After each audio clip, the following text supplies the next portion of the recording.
प्रिय छात्रों, आज 12th क्लास के साइकोलॉजी में ये 3 गो शब्द हैं: अनुरूपता, अनुपालन और आज्ञा पालन।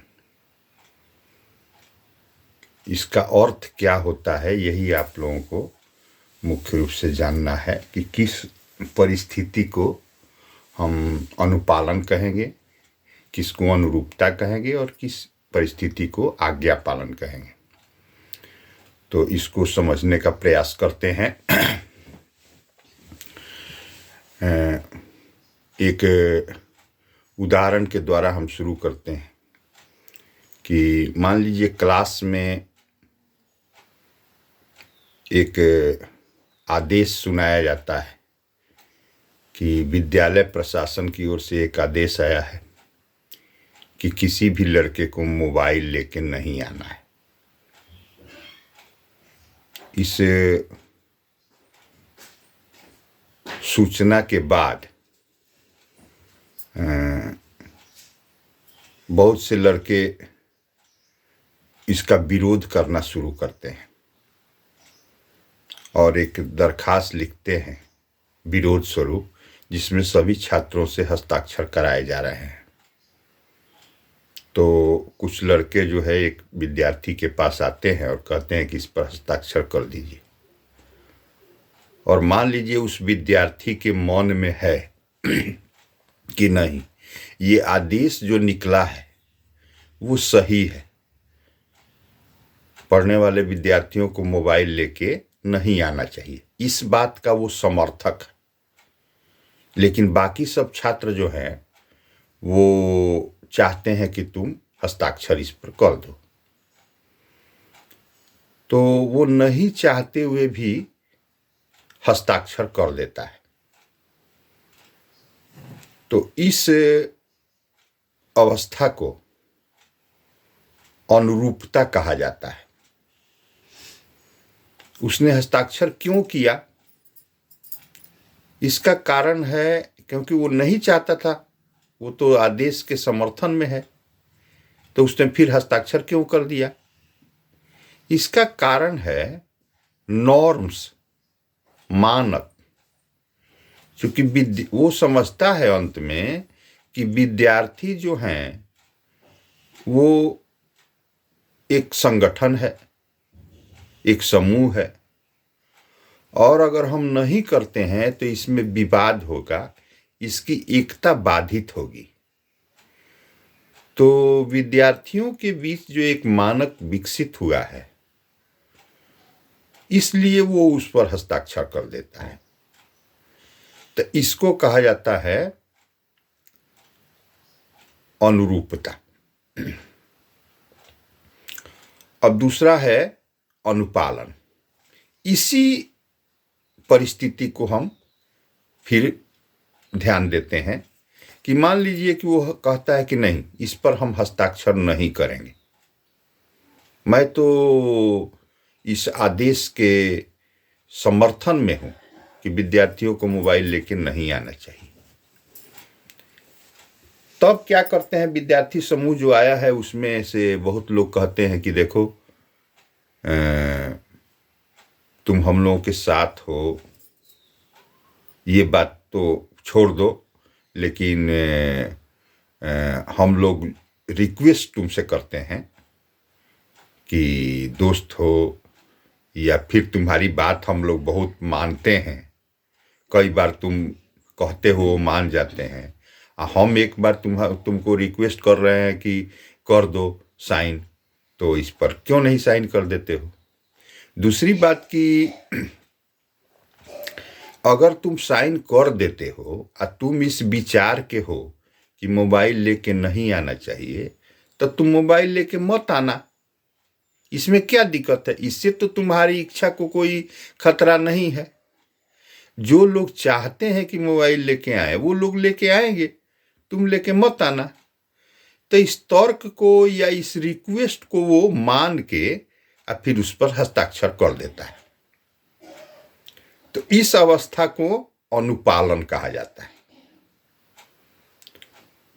और एक तीसरी परिस्थिति है जिसको आज्ञा पालन कहा जाता है।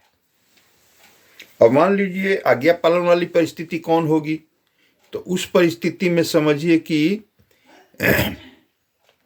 आप कहते हैं कि नहीं, मैं इस पर हस्ताक्षर नहीं करूंगा, लेकिन उस समय कोई आपके विद्यालय का छात्र नेता है, वो कहता है कि हम विद्यालय के नेता हैं, हम तुमको कहते हैं कि इस पर दस्तखत करो, क्योंकि कोई भी किसी भी काम के लिए तुम हमारे पास आते हो ना, विद्यालय की पूरा छात्रों की ओर से समस्या को हल करने के लिए हम हैं। तुम कहते हो कि नहीं, कुछ भी हो हम साइन नहीं करें। उसी समय कोई टीचर है जो इस पक्ष का है कि नहीं, विद्यार्थियों को मोबाइल ले आना चाहिए, इसमें छूट होना चाहिए, ये गलत आदेश है, और वो टीचर आके कहता है कि अरे लड़का तुम साइन करो, क्या ये सब बवाल बना के रखा, और उस परिस्थिति में आप साइन कर देते हैं, तो इस स्थिति को आज्ञा पालन कहा जाता है। अब आज्ञा पालन जो है वो प्रत्यक्ष प्रभाव है, मतलब समाज का, समूह का व्यक्तियों पर क्या प्रभाव पड़ता है, उसी क्रम में हम आज बता रहे हैं कि अनुपालन, अनुरूपता और आज्ञा पालन क्या होता है। तो आपने समझा कि आज्ञा पालन तभी किया जाता है जब व्यक्ति बड़ा हो, कोई प्रतिष्ठित व्यक्ति हो, बड़ा हो, उसके साथ कोई पद, नाम जो है छिपा हुआ हो, उस परिस्थिति में आज्ञा पालन किया जाता है।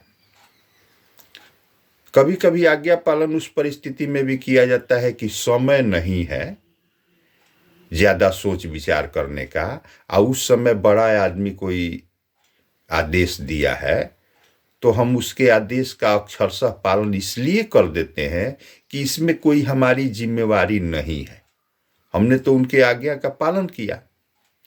तो ये परिस्थितियां हैं, इनको आज्ञा पालन किया जाता है। आज्ञा पालन में ये निश्चित है कि वो बड़े लोगों द्वारा दिया जाता है, जिसका कोई पदनाम है, कोई चीज है उस तरह का, उसको, या पिता है, माता है, टीचर है, या कोई बड़ा पदाधिकारी है, कुछ भी इस तरह के लोग जो कहते हैं या हम कर देते हैं, तो उसको आज्ञा पालन कहा जाता है। और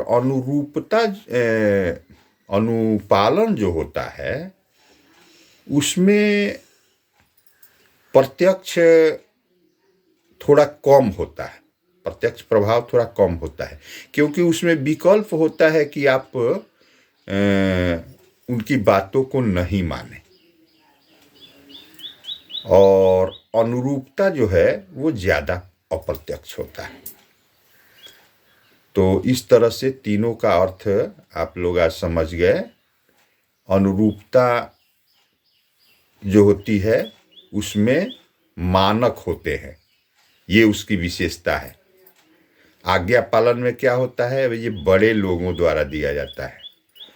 और अनुपालन क्या होता है, वो एक, माने उसको आप मान भी सकते हैं, नहीं मान भी सकते हैं, लेकिन वो उसमें रिक्वेस्ट होता है, वो बड़ा या छोटा कोई कर सकता है, लेकिन उसमें रिक्वेस्ट होता है, उसकी कुछ ऐसी बातें होती है जो आप अंत में मान लेते हैं। जैसे कोई व्यक्ति सामान बेचने आया, आप कहते हैं कि ये सामान नहीं लेंगे, वो कहता है कि ठीक है, आप जो है एक सामान जो है कंपनी फ्री दे रही है, इसका उपयोग कीजिए, और फिर आप फ्री ले लेते हैं, उपयोग कर लेते हैं। फिर बाद में वो उसी कंपनी का व्यक्ति आता है, आपने उपयोग किया तो ठीक है, ये सामान ले लीजिए। अब आप ये समझ के सामान ले लेते हैं कि हमने तो एगो फ्री में उपयोग किया था, दूसरा बार ये जो पैसा दे रहा है तो थोड़ा ही हमारा लॉस होगा, तो ठीक है, इसको भी लेके देखा जाए। एक परिस्थिति ऐसी हो गई। दूसरी परिस्थिति ये हो सकती है कि वो व्यक्ति आए और बहुत रिक्वेस्ट करे, आप सामान नहीं ले रहे हैं, अंत में आपको कोई ऐसी चीज़ देना चाहे जिसकी आवश्यकता आपको हो, या छोटी चीज़ें होती है जैसे शैम्पू है या कोई साबुन है या नमक है या कुछ चीज़ है, तो उन चीज़ों का तो आप उपयोग बराबर करते हैं। तो उस कंपनी का उससे ले लेते हैं ये समझ के कि चलो ये तो यूज वाला चीज़ है, ले लिया जाए। और एक बार जब आप बात मान लेते हैं, छोटा रिक्वेस्ट मान लेते हैं, तो बड़ा रिक्वेस्ट भी मानने के लिए आपकी परिस्थिति तैयार हो जाती है, क्योंकि आप उस समय समझते हैं कि इसका छोटा सामान या छोटा चीज़ तो मान लिए थे, एक बार इसका बात मान चुके हैं तो दूसरी बात भी उसकी बात को मान लेते हैं। तो ये सब अनुपालन की परिस्थितियां हैं। हम आशा करते हैं कि आप जो है, तो तीनों में तीन विशेषता ये तीनों हो गई। अनुरूपता में मानक काम करता है, और अनुपालन में रिक्वेस्ट या कुछ उस तरह की परिस्थितियां जो बताए वो काम करता है, और आज्ञा पालन आप्त व्यक्तियों द्वारा, बड़े लोगों द्वारा दिया जाता है। तो हम आशा करते हैं कि आप लोग जो है तीनों शब्दों को बढ़िया से समझ गए होंगे। धन्यवाद।